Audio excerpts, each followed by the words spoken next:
It began with a whisper, a rumour too bold to believe. Inside the quiet corridors of Buckingham Palace, aides spoke of a royal decree that could upend centuries of tradition. The name on everyone's lips wasn't William or Kate. It wasn't even Charles. It was Lady Louise Windsor. Few outside royal circles knew the young woman destined to shake the monarchy's foundation. But when the king's pen touched parchment, a new future began to form. In the stillness of that night, something stirred a tension that even the gilded walls couldn't contain. It started after a private meeting between King Charles and his youngest brother, Prince Edward. The meeting, though officially described as a family discussion, extended long past midnight. Staff reported the faint echoes of raised voices, the shuffling of papers, and a silence that followed so heavy it felt rehearsed. By morning, Edward left the palace without a word, but those who knew him said his face carried the weight of both disbelief and destiny. Soon, rumours began weaving through the palace like invisible smoke. Courtiers whispered that Charles was preparing to resurrect a title steeped in legacy, the Edinburgh line, once belonging to their late father, Prince Philip. But what truly shocked them was who stood at the centre of this decision. Not Edward, as tradition would dictate. Not Anne, the tireless sister who had carried royal duty like armour. It was his daughter, the quiet, bookish Lady Louise, who had somehow become the name at the heart of royal revolution. Outside the palace, the media began sensing the tremor before the quake. Reporters who covered royal affairs noticed something strange. Lady Louise's travel plans were suddenly cancelled without explanation. Her public appearances, previously informal and rare, were quietly removed from the royal diary. Paparazzi, stationed near Windsor, reported seeing additional security patrols around her estate. Something was shifting, a deliberate, coordinated effort to protect or perhaps prepare her for what was coming. Within the palace, another kind of movement was unfolding. Hidden within the archives of royal correspondence, senior courtiers stumbled upon a document labelled Project Edinburgh. Its contents were guarded fiercely, locked behind encrypted channels and restricted access. Yet the mere existence of the file was enough to ignite a storm of speculation. Some claimed it contained King Charles's plan to redefine royal succession. Others whispered it was a manifesto, a written declaration of a new royal order built not on birthright, but on merit and symbolism. The whispers reached the Queen Consort soon enough. Camilla's circle, never one to underestimate palace intrigue, began to probe for answers. Her trusted aides described the Queen's demeanour as controlled but icy. She had weathered scandals before, but this was different. This wasn't about her marriage, reputation, or image. It was about power. And power in the royal family has always been a fragile inheritance, easily threatened, easily broken. Yet, through all the chaos, one truth remained unspoken. King Charles was no longer merely governing. He was preparing to rewrite the rules of monarchy itself. His motivations were unclear. Some said it was a tribute to his late father. Others believed it was his final act to secure the family's future. But beneath the surface of protocol and pomp lay something more personal, almost desperate, a need to make the crown mean something again. And as whispers grew into headlines, and headlines into questions no one dared answer, the monarchy braced for what it hadn't faced in decades: internal rebellion disguised as reform.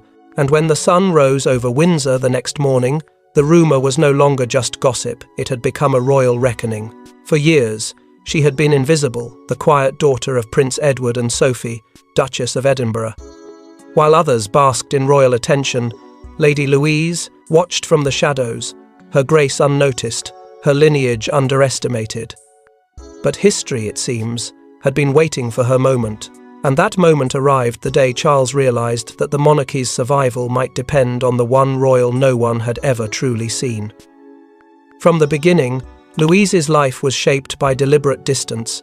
Unlike her cousins who grew up beneath the relentless glare of the public eye, she was raised in the gentler silence of Windsor's countryside, where the noise of duty was replaced by the calm of anonymity. Sophie, her mother, had made it her mission to shield her daughter from the weight of royal expectation. She knew too well the price of visibility, the judgment, the comparisons, the unending intrusion. So, she let Louise grow quietly, learning compassion before confidence, humility before hierarchy. That decision, once questioned by the press, would prove prophetic. While others mastered speeches and ceremonies, Louise learned observation. She listened more than she spoke. She studied more than she posed. Those who met her often remarked on her composure, a rare balance of youthful warmth and quiet intelligence, a quality that reminded some of her late grandfather, Prince Philip.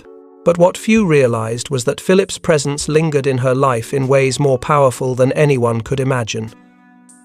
Among the late Duke of Edinburgh's private papers, Charles had once discovered a letter. It wasn't addressed to anyone in particular, but its words carried an unmistakable weight, a vision written by a man who saw farther than most. Philip had written of the Edinburgh line, a legacy he hoped would endure long after him. He described it not as a title of privilege, but of principle, a lineage grounded in service, discipline, and devotion to duty. There must always be an Edinburgh, he wrote, to remind the crown what it stands for. Those words struck something in Charles. For years, he had wrestled with his father's shadow, their disagreements, their distance, and the impossible standard Philip's stoicism had set. But in Louise, Charles saw something that both haunted and humbled him. The quiet reflection of his father's spirit. Reborn in a generation untouched by scandal. She was everything the modern monarchy had forgotten, graceful yet grounded, noble without entitlement. His admiration began quietly, almost protectively. He invited her for private lunches, asked her opinion on charitable projects, even sought her perspective on how the monarchy could appeal to a younger generation. Those moments, once dismissed as kindness, grew into conviction. To Charles, Louise wasn't just a niece. She was the embodiment of a forgotten royal ideal, the balance of heart and honor. And yet, the deeper his admiration grew, the heavier the realization became.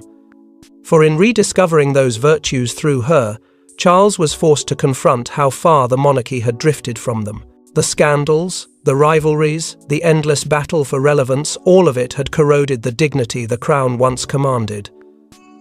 But Louise, in her simplicity, reminded him what it could still be. That realization carried both hope and risk. Because to elevate, Louise would mean defying royal expectations, breaking silent hierarchies, and igniting whispers that could not be contained. The king, for the first time in his reign, began to see a different future, one where tradition might bend, and renewal might come from the most unlikely heir. But what began as admiration was about to turn into destiny, and with it, danger. The decision wasn't made in public. It was forged in the quiet of the king's private study, a room where history had both begun and ended. Charles summoned his most trusted advisors, not to discuss state matters, but to debate the future of the monarchy itself. What unfolded behind those heavy doors would test loyalty, ignite fury, and set into motion a plan that could either save the crown or fracture it, beyond repair. The meetings began after midnight, when the palace was asleep and the corridors carried only the sound of echoing footsteps. Charles sat, surrounded by a small circle, senior advisors, churchmen, and loyal aides who had served the family for decades. What they discussed was unthinkable. The idea of bypassing the traditional line of honor and granting the historic title of Princess of Edinburgh, not to the obvious heir, but to a young woman the world barely knew. The suggestion alone was enough to shake the table, and the silence that followed was deafening. It was the Archbishop who first voiced concern. How, he asked, could such a move be justified without unraveling centuries of royal convention? The monarchy, already bruised by years of controversy and decline, could not afford another internal rebellion. But Charles was unmoved. His tone was measured, almost detached, as he spoke of renewal, symbolism, and the need for a face untainted by scandal. He reminded them that the monarchy was no longer fighting enemies outside its walls, but decay from within. Tradition, he said softly, is only sacred when it serves purpose. Not everyone agreed. Some feared that such an act would be seen as favoritism, a desperate attempt to rewrite the family's future. And no one felt that unease more than Camilla. Behind closed doors, she confronted the king with growing alarm. She warned him that the media would twist the narrative that naming his niece could be seen as an emotional impulse, not a constitutional act. "You'll be accused of playing favourites," she cautioned, "and they will use her against you." But Charles had already made up his mind. His vision wasn't about family politics, it was about redemption. When Edward was informed, the shock was unmistakable. He had spent years in quiet loyalty, content with his modest role, never expecting his daughter's name to rise above the noise of royal hierarchy. For a moment, he believed it was some misunderstanding that Charles had perhaps meant a ceremonial gesture, but as he read the draft of the decree, the gravity settled in. His daughter was being positioned not just as a symbol of the future, but as the embodiment of a new royal philosophy, one that would redefine the meaning of nobility itself. Private exchanges between father and daughter would later reveal Edward's conflict. Pride warred with fear. He admired his brother's courage but dreaded the storm that would follow. And yet, beneath the doubt, there was a quiet understanding that perhaps this was what Philip had always intended, that the legacy of the Edinburgh name was meant to inspire, not merely inherit. As the discussion deepened, one truth began to crystallize. This wasn't merely a matter of titles or tradition.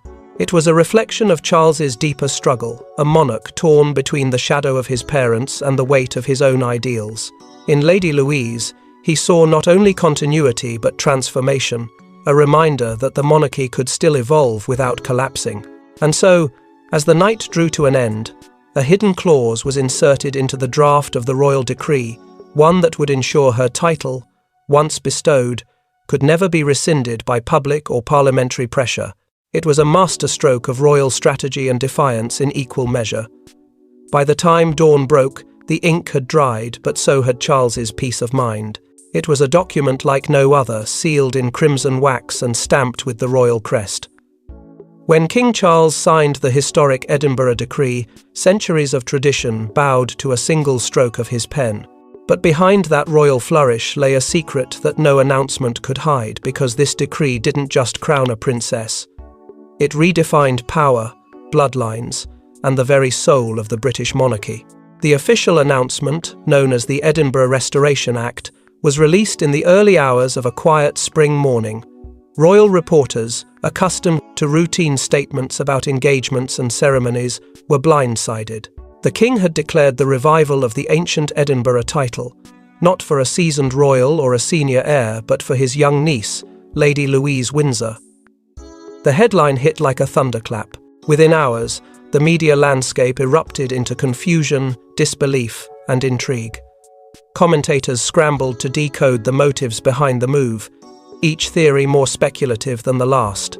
Was it sentimentality, symbolism, or something far more calculated? The truth, however, had roots that stretched far deeper into the past and into the king's conscience. Hidden within the folds of the decree lay the imprint of Prince Philip's vision, a dying wish the public had never known. Among his final correspondences, Charles had uncovered a personal memorandum penned by his father, not a formal document, but a reflection on legacy. In it, Philip wrote of his fear that the crown would one day lose its essence, that the monarchy would become performance without purpose. He expressed his desire for the Edinburgh line to endure, not as a privilege, but as a reminder of humility and service. "Let the title," he wrote, "rest not upon pride, but upon worth." Those words haunted Charles. They became his compass when all else felt uncertain.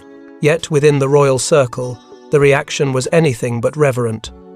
Princess Anne, ever loyal to duty but intolerant of surprises, confronted her brother with disbelief. She questioned the practicality of resurrecting such a title for someone so young, so untested. William, though outwardly composed, reportedly voiced private concern that the public would see it as favoritism, a decision guided by emotion rather than strategy. Even Edward, torn between pride and unease, struggled to understand the full scope of his daughter's sudden elevation. Every word of praise came laced with apprehension. Outside palace gates, the uproar grew. Newspapers called it the rebirth of a forgotten crown, while pundits labelled it Charles's gamble. Questions filled the air. Why Louise? Why now? Was this a shift toward modernization or a veiled attempt at redemption? For a monarchy built on predictability, this act was an earthquake. The old rules were no longer sacred, and the new order was being written by a king who seemed determined to break the silence of centuries. But beneath the spectacle, this decree carried something more personal, a confession dressed in ceremony. To many, it was Charles's attempt to heal old wounds, to reconcile the ghosts of his family's past with the future they could no longer escape. He had lived under the shadow of regret, for his strained relationship with his father, for the fractures between his sons, and for the years when duty demanded distance over affection. In Louise, he saw the innocence and clarity his generation had lost. Crown or not, she represented a rebirth not only of a title but of meaning, and yet, even as he signed the decree with steady hands, unease lingered. Because behind every royal restoration lies a quiet rebellion. The king had rewritten history, but in doing so, he had opened a door that could never again be closed. For every admirer who hailed him as a visionary, there were those within his own bloodline who saw something else: betrayal, favoritism, and the dangerous scent of change. But if Charles hoped the decree would unite his family, he underestimated how deep royal jealousy can run. The Queen Consort's fury was instant and chilling. Those who served her that morning say she shattered a porcelain cup before uttering a word. For Camilla, the decree was more than a royal reshuffle. It was a threat, a symbol that her influence was slipping. And as she plotted in silence, another woman, the future Queen Catherine, watched everything unfold with a calmness that hid something far more strategic. Behind closed doors, the palace became a battleground not of armies, but of wills. Camilla confronted Charles with the force of a storm long contained. She demanded to know why he had made such a monumental decision without consulting her, why he would risk their hard-won image. The delicate balance of power they had spent years constructing, for a girl barely out of the public's awareness. "You've made her a symbol," she accused, her voice shaking with rage. "And symbols have power that can turn against you." Charles, usually reserved, fired back with rare defiance. He spoke of renewal, of duty, of his father's legacy.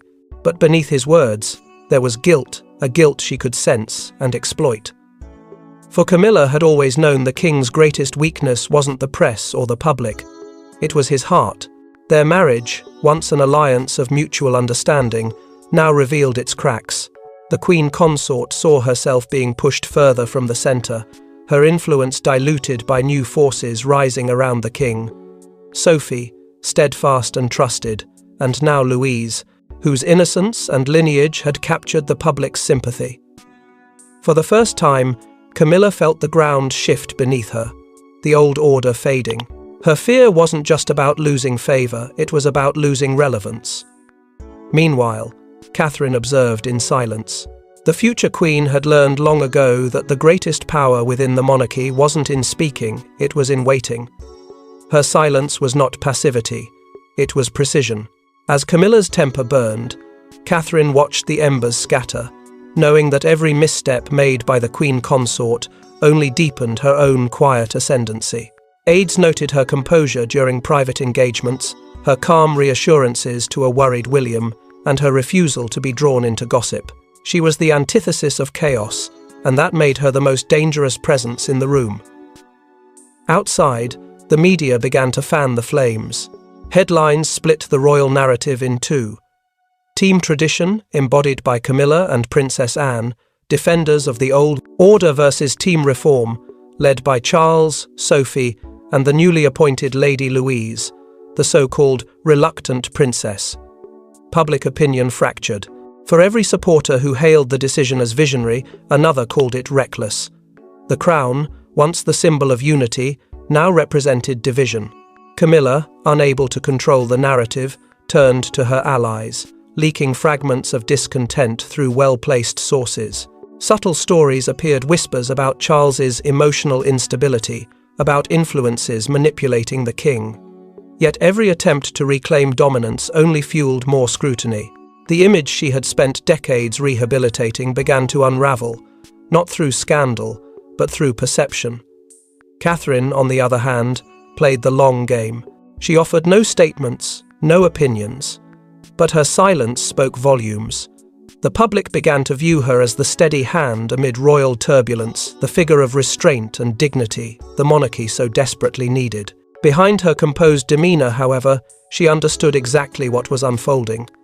Power was shifting again, not toward Charles or Camilla, but toward a future she quietly represented. The monarchy was at war with itself, not in words, but in whispers. And while Camilla's anger echoed through Clarence House, in Windsor, a young woman prepared to face the world for the first time as royalty reborn. It wasn't Westminster Abbey. It wasn't broadcast live across the globe. Lady Louise's coronation took place in the ancient halls of Holyrood, beneath candlelight and silence, a ceremony unseen by cameras, but destined to be etched in legend. Witnesses later whispered of a trembling hand, a teardrop on velvet, and a crown once worn by a man who defied empires. And as the crown touched her head, history exhaled both in awe and fear. The decision to hold the ceremony in Scotland shocked even the most seasoned royal observers. Holyrood House, the seat of Scottish royalty for centuries, had not witnessed such an event in living memory. For Charles, it was symbolic, a deliberate act of revival, linking the present to the roots of monarchy that predated empire, scandal, and politics. But to those inside the palace, it was more than symbolism. It was a statement. By choosing Holyrood over Westminster, the king was making it clear that this coronation wasn't for spectacle, it was for legacy. Those who were present described the atmosphere as sacred, almost haunting. No television crews, no world leaders, no grand procession, only family, clergy, and a handful of witnesses who carried the burden of secrecy. It was said that Charles himself insisted on the old rites, the forgotten oaths once sworn by Scottish kings. In that stillness, Lady Louise stepped forward, not as a royal child, but as the embodiment of a vision her grandfather had dreamed of long before her birth. Sophie, the Duchess of Edinburgh, stood watching in quiet disbelief. For years she had protected her daughter from the cruel weight of public expectation. Now she could no longer shield her. Every motherly instinct urged her to stop the ceremony, to turn back time, to keep her daughter safe from the world's gaze. But it was too late. When the crown was lifted, her tears betrayed both pride and fear, pride in the woman her daughter had become, and fear for what that crown might demand of her. As the ancient blessing was spoken and the hall fell silent, Louise whispered words no one had scripted. "I will honour his legacy." Those standing closest to her swore they heard it, a promise not made to Charles, nor to the church, but to her grandfather, Prince Philip, whose presence lingered like a shadow in every corner of that hall. The vow rippled through those gathered, carrying with it a weight that transcended duty. It was not just acceptance of a title, it was surrender to destiny. When news of the ceremony finally reached the outside world, the reaction was electric. A handful of leaked images, grainy, dimly lit, yet unmistakably regal, flooded social media. Within hours, Princess of Edinburgh was trending across continents. Commentators debated the secrecy of the event, analysts argued over its political implications, and conspiracy theories took root like wildfire. Some claimed Charles had crowned her in defiance of protocol. Others whispered of an internal family pact. To the public, it wasn't just a coronation. It was a mystery. And though the moment was meant to symbolize unity, it instead awakened unease. Beneath the applause, a current of doubt began to stir. Because history had shown that whenever a new power rises in the House of Windsor, shadows always follow. Louise had become more than a princess, she had become a symbol. And symbols, as the monarchy has learned time and again, can be dangerous things. But not everyone was celebrating, because in the shadows, old rivals were already plotting her downfall. The monarchy had survived wars, divorces, and scandals, but it had never faced this. Behind palace gates, tensions exploded into whispers of betrayal. Prince William, long groomed for stability, saw danger in his uncle's bloodline rising. Harry, watching from afar, saw poetic justice. And for the first time in decades, the House of Windsor stood divided not by outsiders, but by its own ambition. When the news of Lady Louise's coronation broke, It didn't just stir public fascination, it pierced through the very fabric of royal hierarchy. Inside Kensington Palace, sources close to Prince William claimed he was blindsided by the king's decision. Not consulted, not forewarned, merely informed, after the decree had been signed and sealed. To William, it wasn't about the title itself, it was about power. He saw in his uncle's line a potential rival to the carefully managed legacy he had been destined to inherit. The monarchy, in his eyes, had always been about continuity, predictable, measured, unbroken. But now, Charles had introduced something dangerously unpredictable: symbolism over succession, sentiment over structure. For Charles, the distance between father and sons had never felt greater. His relationship with William had cooled into silence, every exchange filtered through advisors and formalities. With Harry, the gulf had long been chasmic, and now, this decree, this act of rebellion dressed as tradition, widened both divides. Those close to the king described him as weary but resolute. He believed he was shaping the monarchy for survival, not spectacle. But to his sons, it looked like he was rewriting the rulebook of royalty and, in doing so, betraying everything he had once promised to preserve. Harry, from across the ocean, broke his silence in a brief but cutting interview. When asked about his cousin's sudden rise, he smirked and said only 5 words. "Karma has a funny memory." It was the kind of remark designed to sting without explanation. The press devoured it. Social media exploded with interpretations. Was it a jab at William, at Charles, or perhaps at the institution itself? Whatever he meant, his words deepened the wound. The brothers, once united by loss, now stood on opposing ends of history. The media, sensing blood, turned the drama into mythology. Headlines spoke of a new line of legacy. Pundits speculated about a future where Louise's branch of the family might overshadow William's, a narrative that ignited furious debate among royal supporters. Was this the king's quiet revenge on the heir who had grown distant, or his last attempt to protect the monarchy from the rigid future William represented? Every photograph, every public appearance became fuel for speculation. Caught in the middle was Sophie, a mother torn between loyalty and love. She had never sought influence, never courted power, yet now found herself at the heart of a royal storm. Her devotion to Charles was genuine, but so was her fear for her daughter. She knew the crown's power to elevate came with a darker gift, the power to consume. In private, she pleaded with Charles to shield Louise from the machinery of monarchy, but his reassurances rang hollow. Once the crown had chosen its figurehead, there was no turning back. And as for Louise, the young Princess of Edinburgh, the weight of her new title began to crush her. What had begun as an honour now felt like a battlefield. She could feel eyes on her not just from the public, but from her own blood. Her cousin's polite smiles masked quiet resentment. Her father's support was shadowed by unease, and her grandfather's vision had become a burden she never asked to bear. In her quiet moments, she began to wonder if she was a symbol of unity or the spark of division. The House of Windsor had weathered centuries of storms, but this was different. This was a fracture from within, invisible yet seismic.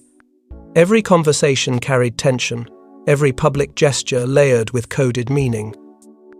The monarchy was unraveling not in scandal or exile, but in silence. But just as the royal family seemed ready to fracture beyond repair, fate delivered a twist no one saw coming. Balmoral had always been a place of memories, but that summer, it became the stage for revelation. A sealed letter from Prince Philip, discovered in the castle's library, bore his final words to his grandson and great-granddaughter. Its contents, when read aloud by the king, silenced the room, because within those lines lay the truth about why Lady Louise was meant to wear the crown and the warning that came with it. It began as a quiet evening. The royal family had gathered for what was meant to be a rare moment of peace after months of turmoil. But fate, it seemed, had one more chapter to write. A royal archivist, cataloguing the late Duke's personal effects, stumbled upon an envelope tucked inside an old journal. It was addressed simply, "For Charles and Louise to be opened when the time is right." The ink was faint, the handwriting unmistakably his. When the letter reached the king's hands, those who saw him said his expression changed not with shock, but with something deeper. Recognition. That night, the family assembled in the great hall. The atmosphere was heavy with unspoken tension, the kind that only comes when history itself is about to reveal its truth.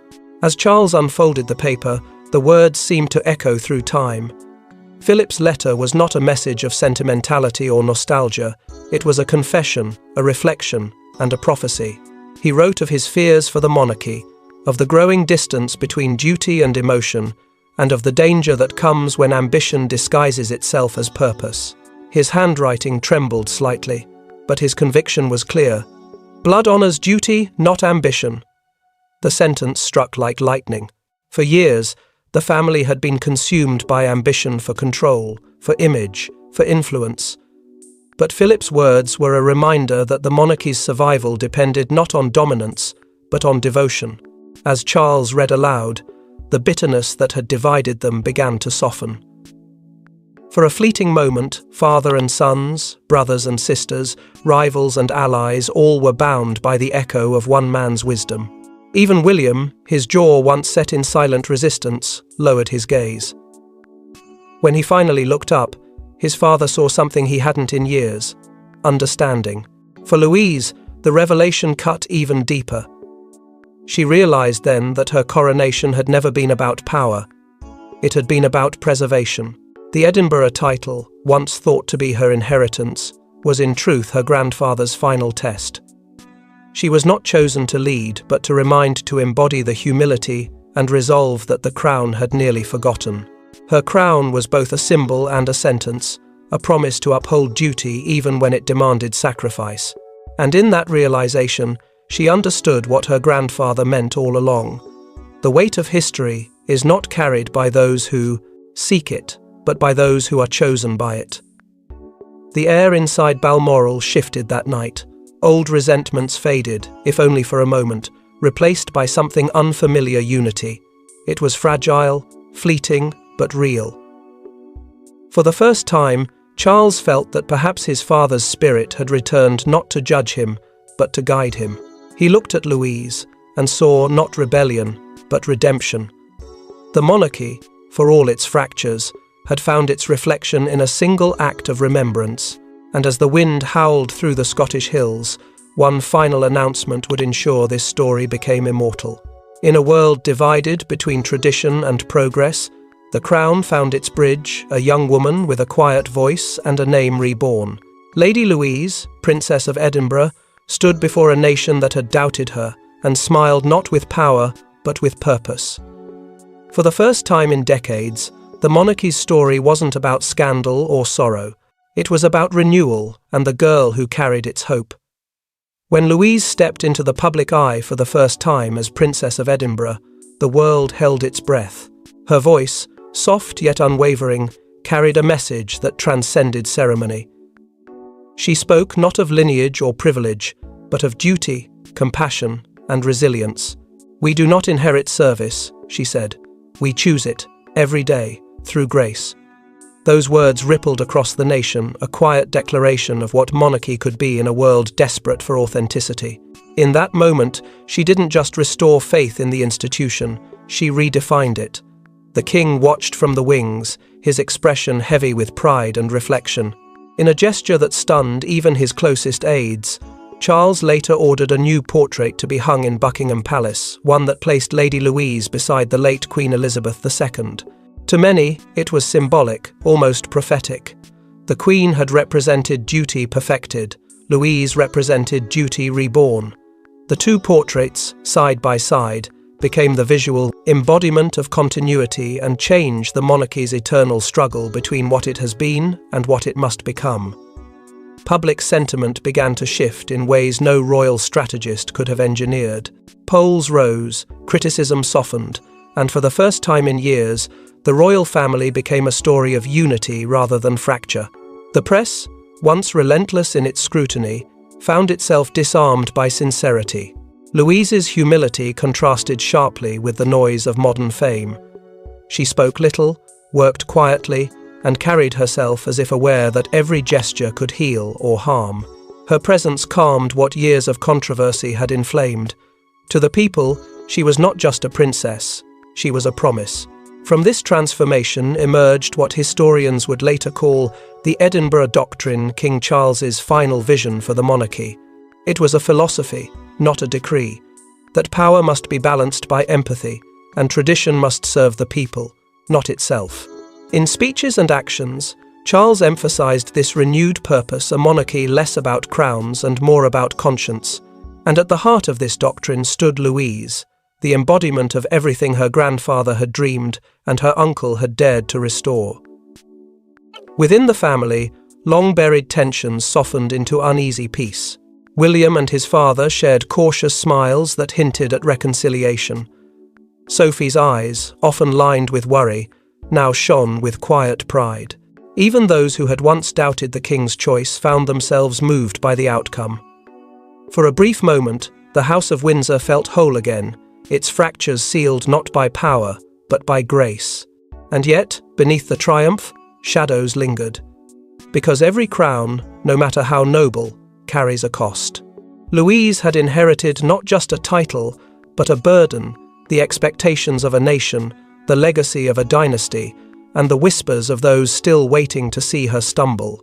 The story of her reign had only just begun, and with it came the question that would define her destiny.